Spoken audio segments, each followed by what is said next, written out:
V moji predstavitvi bom podal pregled in primerjavo geologije uradne in alternativne trase poteka proge. Moram reči, da je naslov v predstavitvi rahlo napačen, pa si ga lahko kdo narobe interpretira, ampak tole je ta pravi naslov predstavitve.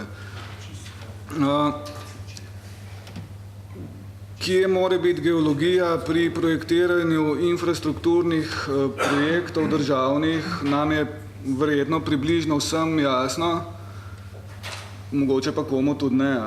Geologija pride vzporedno pri sami umestitvi proge v prostor in pa tudi potem pri samih geološko-geotehničnih raziskavah za potrebe projektiranja.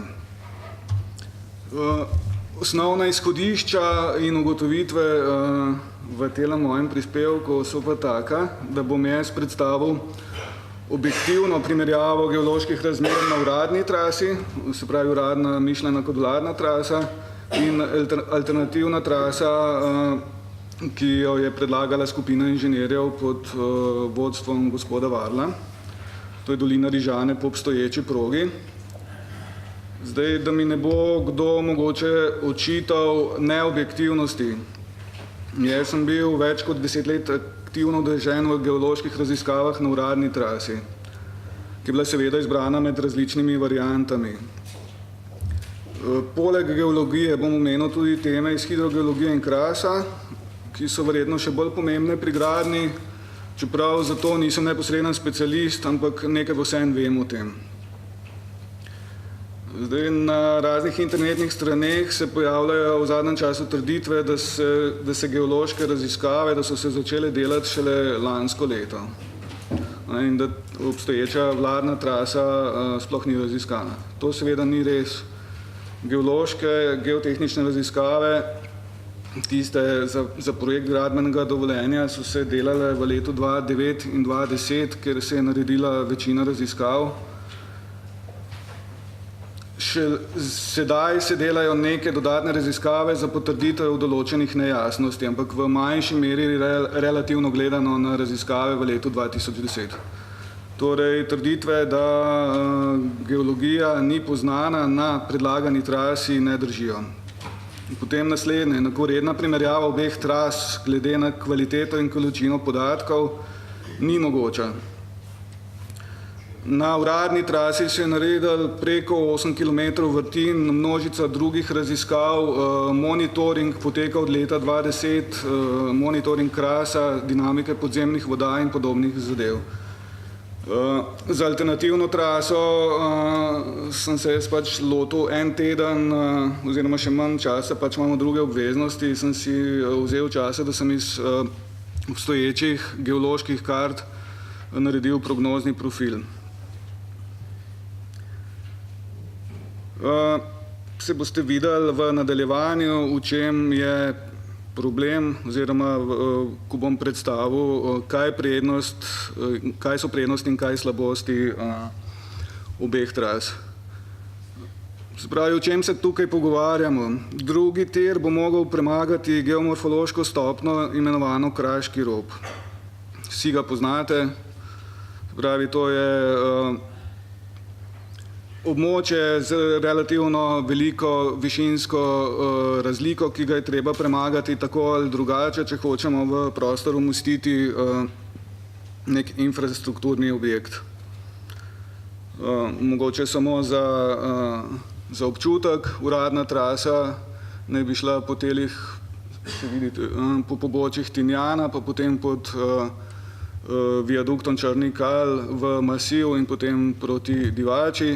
Alternativna trasa pa bolj proti izhodu po dolini Rižane, se pravi na drugi strani Tinjana po dolini Rižane in v masiv nekje vzhodno od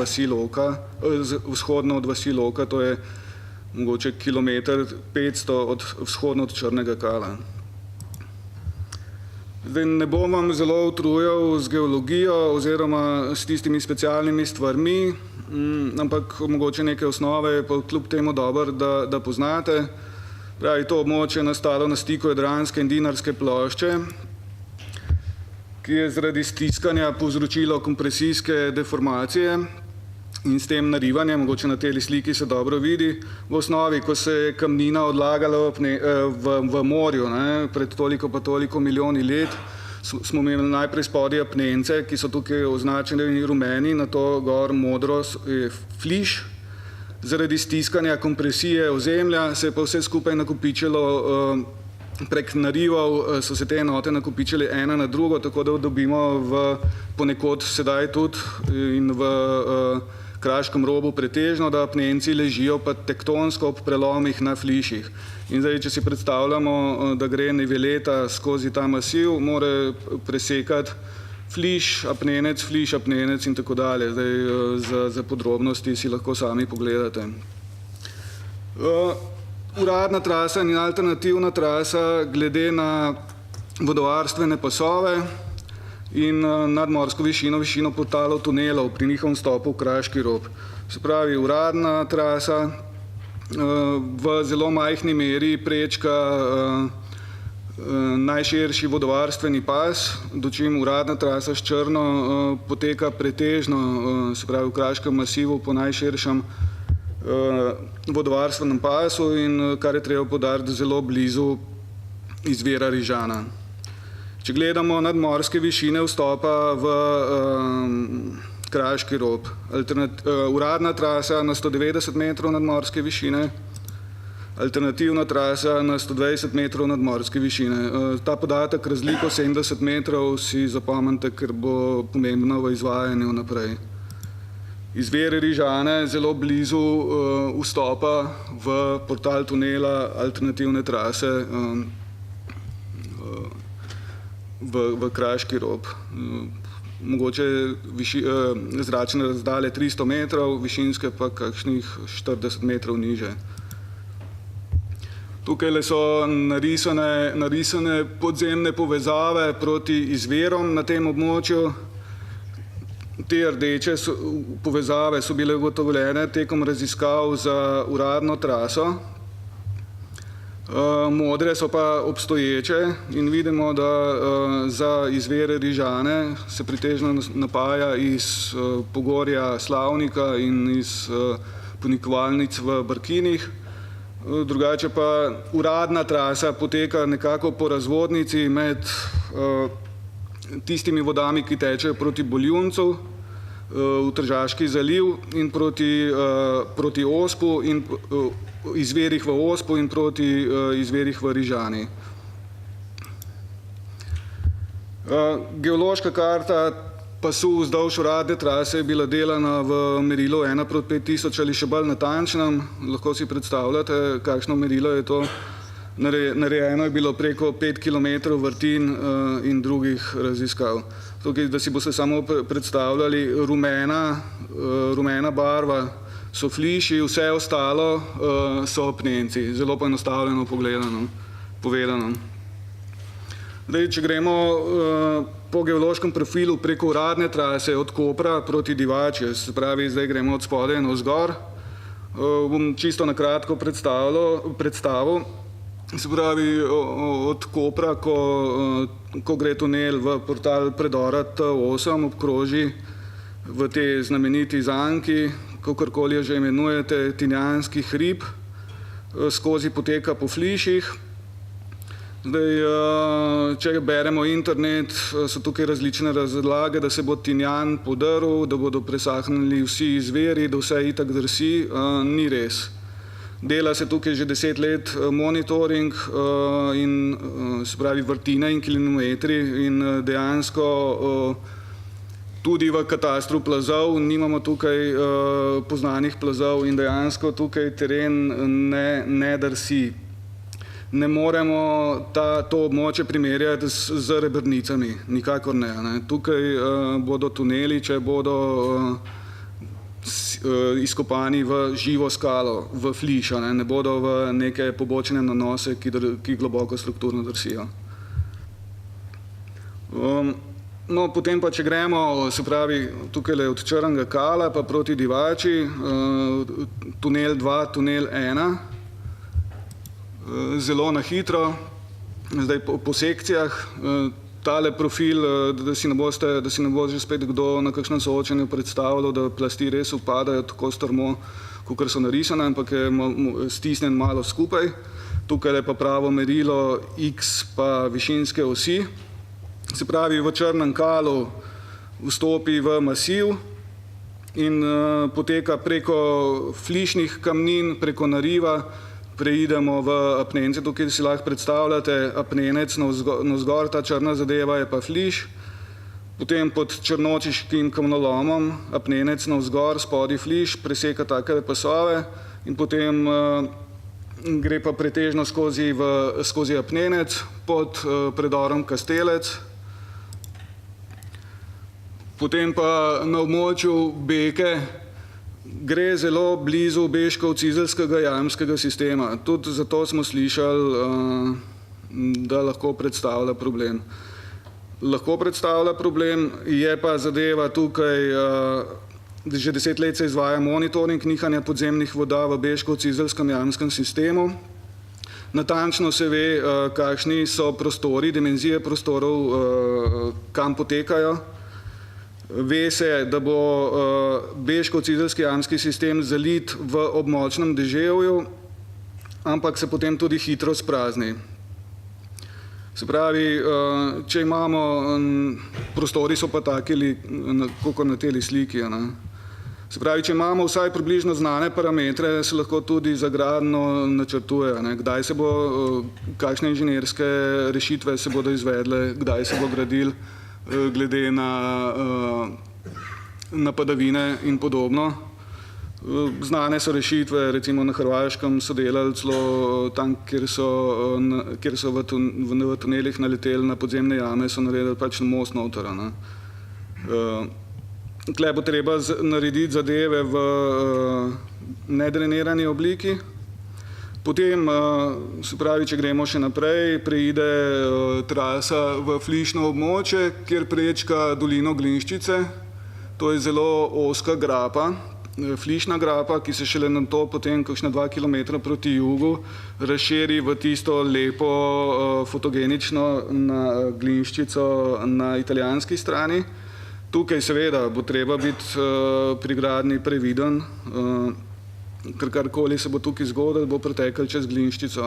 Recimo, ne vem, če pri kopanju okrog portalov ne bodo opazili, bo neka povodenj prišla in bo lahko material začel nositi v Glinščico in na to naprej. Ampak podobne stvari se dogajajo tudi ob velikih deževjih. Zamuljena Glinščica, čez tisti lep slab Sopot verjetno teče čisto umazan potok. Tukaj so na tem območju fliš popolnoma naguban, ampak geotehnično zadeva ali ni problematična ali pa glede iz vidika drsenja terena. Je pa naravovarstveno ogrožena, ampak se mi zdi, da so naravovarstveniki dali soglasje za gradnjo na tem območju. In potem mogoče še zgoren del proti Divači, kjer gre trasa najglobje v masiv. Tukaj kakšnih večjih jamskih prostorov ni znanih, seveda se jih pa ne da izključiti. Trenutno se delajo tukaj še raziskave, tele vijoličaste vrtine, mogoče boste videli, te vertikalne puščice se delajo zdaj. Črne so bile narejene leta 2010. To tudi velja za sliko nazaj, kjer pa nisem omenil. Tukaj imamo cel kup nekih vertikalnih puščic iz terena, pa gore znak za vrtino, tako da ni res, da zadeva ni bila geološko raziskana. Alternativna trasa. O alternativni trasi lahko govorim seveda manj, ker jo manj poznamo. Geološko jo ne moramo objektivno primerjati. Se pravi, vemo, kje poteka, tukaj je hrib Loka v takem vzhodnem loku, preko Petrin, Prešnice, pa blizu Kozine, vse v tunelu mimo Lokov pa do Divače. Tukaj je še skotirano. Stop v Kraški rob, kot sem že dejal, je predviden na 120 metrov nadmorske višine. Takole, če gledamo iz območja Črnega Kala, kako naj bi šla, se pravi, trasa, najprej vzporedno, to je predlog inženirjev, vzporedno po obstoječi železnici do nekje zadaj za telim Loškim brdom, potem pa se naj bi odcepila obstoječe železnice in šla v masiv vzhodno od hriba Loke 120 metrov nadmorske višine. Če rišemo geološki profil preko alternativne trase, tukaj sem zdaj poskusil narisati na podlagi karte 1/100.000, se pravi od Loke pa do Divače. Kaj dosti se ne da narisati, ker enostavno nimamo podatkov, ampak lahko pa ločimo v principu fliš rumeno in apnenec zeleno. Fliš si lahko predstavljate kot bariero za vodo, apnenec kot prevodnik za vodo. Na ta profil sem narisal uradno traso, projekcijo uradne trase iz Črnega Kala, ki gre v masiv na 190 metrih. Alternativna trasa gre v masiv na 120 metrih. Zdaj, mogoče nisem prej omenil nivo podzemne vode. V uradni trasi se že 10 let meri nivo podzemne vode in ugotovljeno je, da niha nekje na območju, se pravi zgornji, spodnji nivo podzemne vode niha nekje na območju same trase. Nekaj časa je nad traso, nekaj časa je pod traso. Sklepamo lahko, da so hidroizohipse, to so nivoji podzemne vode, če jo projiciramo proti alternativni trasi na približno istih nivojih kot v uradni trasi. In tukaj pridemo do problema, da je alternativna trasa 70 metrov nižja. Se pravi, to pomeni, da bo alternativna trasa ves čas tudi v največji suši pod vodo. Predstavljajte si, da imate 70 metrov vode nad sabo, ko kopljete. Predstavljajte si, da ko se bo začel delati tunel na 120 metrov skozi relativno neprepusten fliš, tukaj ni problem vode ščrpati ven. Ampak ko pa pridete v strop in nad sabo imate bazen, ki ga ne morete ščrpati, ga boste zelo težko boste zgradili toliko nižje, na toliko nižji nadmorski višini, karkoli, inženirsko zelo problematično. 70 metrov vodnega stolpca, to je 7 barov. Kako to ščrpati, ne vem, jaz pač nisem strokovnjak za to in težko povem. Tukaj bo tunel, se bo delal, predviden je enoten tunela, in tunel se bo lahko delal samo iz ene strani, iz spodnje strani, ker če se bo delal iz zgornje strani, pa bo prišel do slučajno udora vode noter, bo zalil vse, iz spodnje strani bo tunel, bo vse skupaj samo tekel ven. Tako da bom na koncu razložil še do konca. Potem mogoče v alternativni trasi ni upoštevan, kako bo šla pa proga po sami Rižani. Jaz mislim, da nisem dobil nobenega vzdolžnega profila, žal, ampak težko bo šla ob sami progi zaradi samih naklonov. Že spet bo treba zadeva vsekati v južna pobočja Rižane in s tem že spet dobimo objekte, predore verjetno tudi in tudi viadukte. Mogoče, če gremo počasi proti zaključkom, da ne bom predolg. Glede samih geoloških pogojev, kot so tip kamnin, njihove geotehnične, geomehanske lastnosti, tukaj ni kakršnokoli traso postavimo, jo lahko naredimo. Samo je treba tukaj upoštevati, da je uradna trasa neprimerljivo boljše raziskana. Glede morebitnega plazenja, primer Brnic. Na uradni trasi nimamo podatkov, da bi bilo plazenje aktivno. Za alternativno traso sem šel jaz gledati katastar, je en plaz registriran, sam ne vem kakšnih dimenzij, imamo pa, kot vemo, na severnih pobočjih Rižane plaz Krnica, kjer je pred kratkim zasul enega delavca, ki ga zdaj sanirajo, ta plaz sedaj sanirajo. In ta plaz gravitira proti dolini Rižane. Je pa res, da samo potencialno lahko zasuje, ne gre preko proge. Beškov-Cizelski jamski sistem, Boljše je verjetno, da projektiramo progo tam, kjer skoraj oziroma v veliki meri vemo, kakšne so dimenzije jamskih prostorov in kaj pričakovati, kot tam, ko sploh nič ne vemo. Ne? Nivo podzemne vode in način gradnje. Gradna trasa poteka v coni nihanja podzemne vode, alternativna trasa je 70 metrov nižja, kar pomeni, da bo ves čas relativno globoko pod nivojem podzemne vode. Verjetno tudi ob največji suši. To bo torej predstavljalo inženirski problem, ali je sploh možno za čas gradnje izčrpati vodo in toliko znižati njen nivo, da je gradnja sploh mogoča. Problemi velikih pritiskov in tudi stroškov. Zdaj, če imamo 7 barov pritiska ali pa 1 bar, je verjetno razlika v debelini betonske obloge v nedreniranem tunelu. Seveda pa bi bilo treba za vprašanja razmer na alternativni trasi narediti raziskave. Zdaj, kot pravim, imamo geološko karto 1/100.000, staro 40 let plus, nobene vrtine, ničesar drugega. Iz objektivnega geološkega stališča lahko zaključimo, da je alternativna trasa iz geološkega pogleda manj primerna oziroma neprimerna. Kot sem pa že omenil, za natančnejšo primerjavo prednosti in slabosti pa bi bile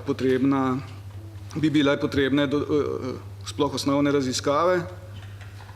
Le na ta način bi bila sedaj možna primerjava na enakovredni osnovi. Sedaj ni možna, na podlagi podatkov, ki jih imamo. Hvala.